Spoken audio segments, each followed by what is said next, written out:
Então, essa semana recebemos aqui um e-mail de um professor de História da Universidade Federal de Tocantins, Dr. Bertone de Oliveira Souza, né, que está reclamando sobre o conteúdo das minhas matérias. Diz ele aqui: ao a ler os textos e assistir os vídeos do seu site, né, algumas questões me pareceram muito preocupantes. O site se dedica de forma unilateral a criticar tudo o que compreende como esquerdismo, incluindo aborto, eutanásia e homossexualismo. Então, em primeiro lugar aqui, seu Bertone, é o seguinte: o senhor algum dia já escreveu com o vermelho.org para reclamar que eles criticam unilateralmente tudo que se compreende como direitismo? Não. Então quer dizer que no Brasil já se tornou normal você ter milhares de sites de esquerda que criticam a direita. Tem um de direita que critica a esquerda. Isso é muito preocupante, o homem está muito preocupado, né? No que diz respeito ao Olavo de Carvalho, é estarrecedor vê-lo defender alguém como o pastor Silas Malafaia. O que quer dizer o seguinte: o pastor Silas Malafaia só pode ser atacado, ele não pode ser defendido, né? Isso quer dizer que a imprensa inteira tem que ser unânime, descer o cacete unanimemente do sujeito, e ninguém pode dizer uma palavrinha a favor dele, mesmo em casos onde ele esteja manifestamente correto, como nesta acusação espúria e boboca, aliás, que um promotor fez a ele, de que, ao dizer que a Igreja Católica tinha que cair de pau naqueles que, vamos dizer, que fazem chacota do cristianismo, né? O promotor entendeu que cair de pau significa agredir fisicamente, quer dizer, fazendo de conta que não entende. Quer dizer, eu não posso defender o Silas Malafaia nem neste ponto. Isso não quer dizer que o Silas Malafaia esteja certo em tudo, ou que não mereça ser criticado sobre certos aspectos, mas toda pessoa que pode ser criticada publicamente também tem de poder ser defendido, ou você não sabe disso? Parece que ele se escandaliza de que não haja uma unanimidade total, né? E ainda reclama de que nós falamos mal unilateralmente. Quer dizer que falar mal unilateralmente do pastor Silas Malafaia está certo, né? Ora, pensa um pouco, rapaz. Volta para a escola, vai aprender. Hein? Daí diz isso. Ou pior ainda, afirmar num de seus artigos a idoneidade de Francisco Franco. Eu digo: olha, meu filho, vai estudar. Você estude a vida pessoal dos famosos ditadores de direita, como Francisco Franco, o Pinochet, ou o nosso Castelo Branco, o Médici. Dá uma olhada na conduta pessoal deles e depois compara com a conduta pessoal desses que você adora, que você é um puxa-saco de Fidel Castro, de Mao Tse Tung, essa coisa. Vai ver, Mao Tse Tung era um estuprador de meninos e meninas, né? Stalin é a mesma coisa. E aqueles que não aceitavam ir para a cama com Mao Tse Tung morriam. Dá uma olhada na conduta pessoal e vê. Quer dizer, eu não sou nenhum puxa-saco de Francisco Franco, mas, olha, desse ponto de vista, pelo menos do ponto de vista da moralidade pessoal, não há comparação possível. Agora, Francisco Franco também não pode ser defendido nem nos pontos onde ele é obviamente melhor que os outros. Tem que ser a crítica unilateral. Ou seja, a unilateralidade de esquerda deve predominar e não pode ser contestada nem num pequeno site da internet. É isso que você pensa, seu Bertone. Quer dizer, é isso que você transmite aos seus alunos? Né? Quer dizer que a idoneidade, a honestidade consiste na unilateralidade da esquerda, que não pode ser contestada, não pode ser desafiada jamais. Quer dizer, é esta história que você ensina para eles, ó rapaz, o desgraçado. Tá certo? Daí disse a ele: ora, isso é deixa, ele escreve errado pra caramba, é um analfabeto. Isso é deixa de levar em consideração a memória traumática que a sociedade espanhola guarda da ditadura franquista, chegando a manifestar seu protesto contra uma das instituições que mais apoiou a Igreja Católica quando da última visita do Papa àquele país. A sociedade espanhola ainda é maciçamente católica, e quem protestou foi lá meia dúzia de organização de esquerda. Ou você não é capaz de comparar, ou você acha que qualquer gritaria de esquerda representa a sociedade espanhola? Então você, esquerdista, é especialista nisso, e usurpar a voz dos outros. Não é que você organiza lá 5 ONGs, né? Paga com o dinheiro do Jorge Soros, faz um barulho e diz: isto é a sociedade civil. Aí vocês fazem isso o tempo todo. Daí, como historiador, você não é historiador coisíssima nenhuma, você é um professor de história, você não escreveu nenhuma obra historiográfica que mereça atenção, você é incapaz de escrever a história de um time de futebol. Né?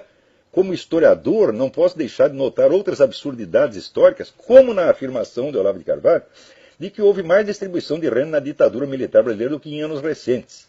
Você estudou as estatísticas da época de hoje? Não, não estudou. Então, o que o sujeito faz é o seguinte, é típica reação de esquerdista. Quando ele vê uma coisa que o desagrada, ele expressa, né, a sua perplexidade, o seu escândalo, o seu espanto. E ele fica tão espantado que ele não precisa argumentar contra o outro.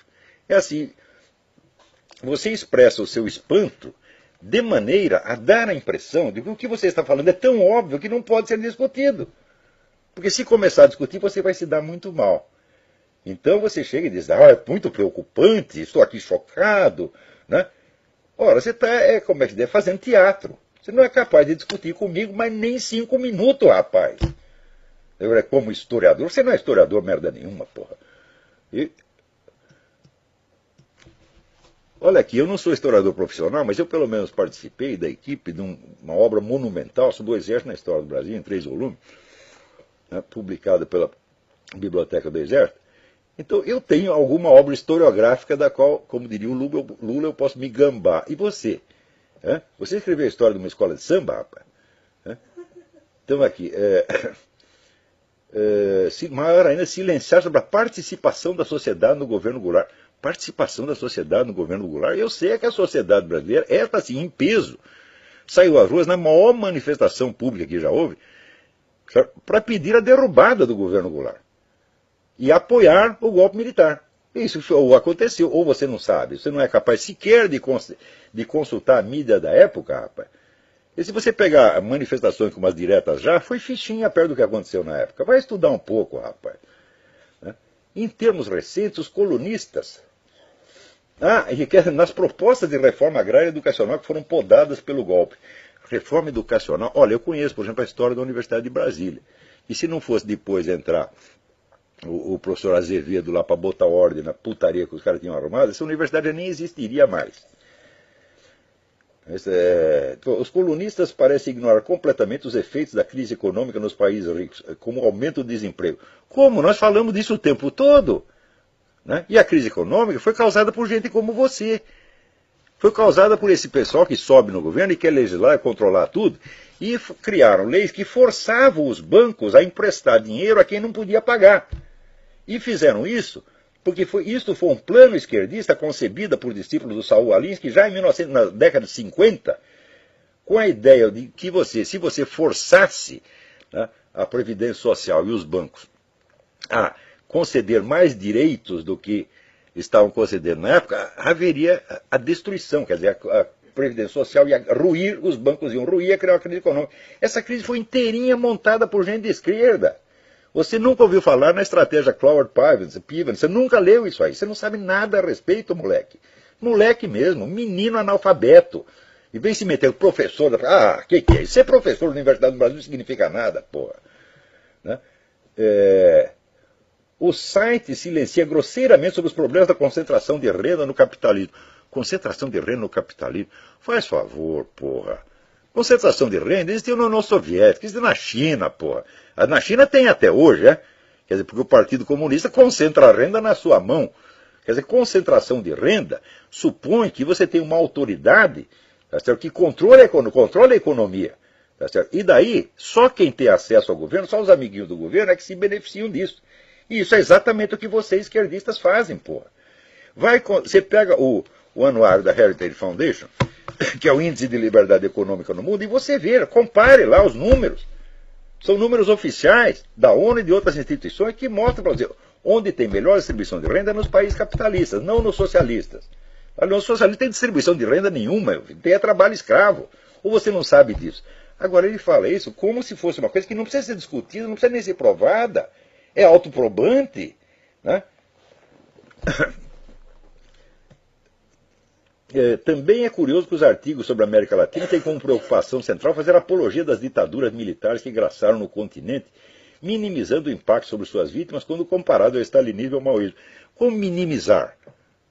O impacto foi menor, foi incomparavelmente menor. Você não vai poder comparar um Pinochet, e muito menos o nosso ditador militar, ao Fidel Castro, tá certo? Ou a qualquer ditador de esquerda no mundo. Não é que nós estamos minimizando, nós estamos dando os números que estão registrados historicamente ou você não sabe?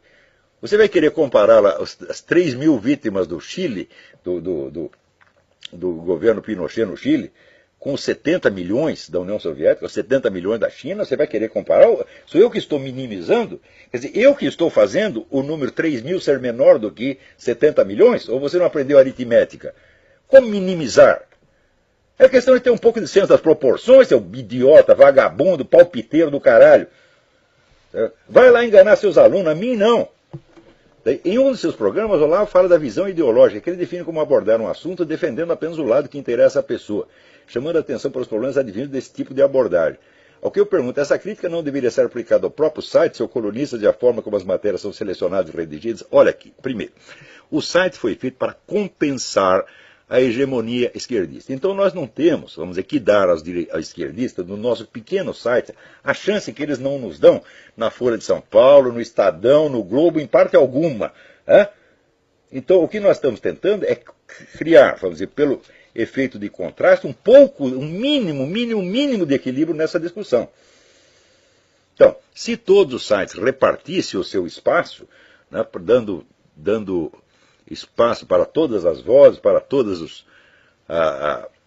as modalidades de pensamento ideológico, então sim, nós faríamos o mesmo, mas não tem sentido.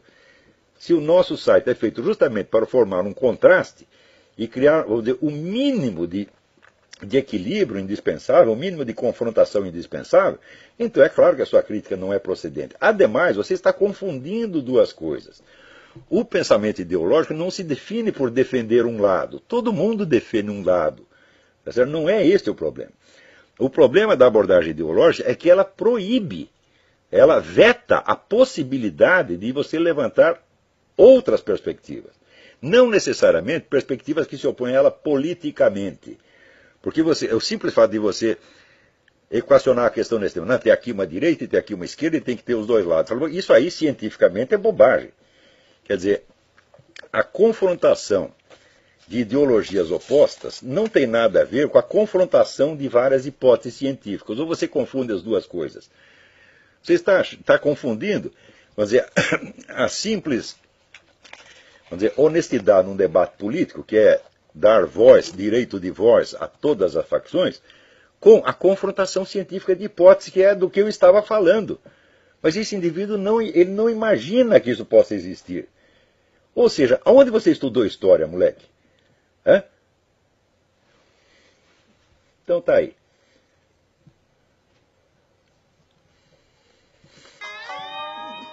Isso é só mais um bobão que vem se meter no que ele não entende. O pior é o seguinte, professor universitário no Brasil é quase tudo assim.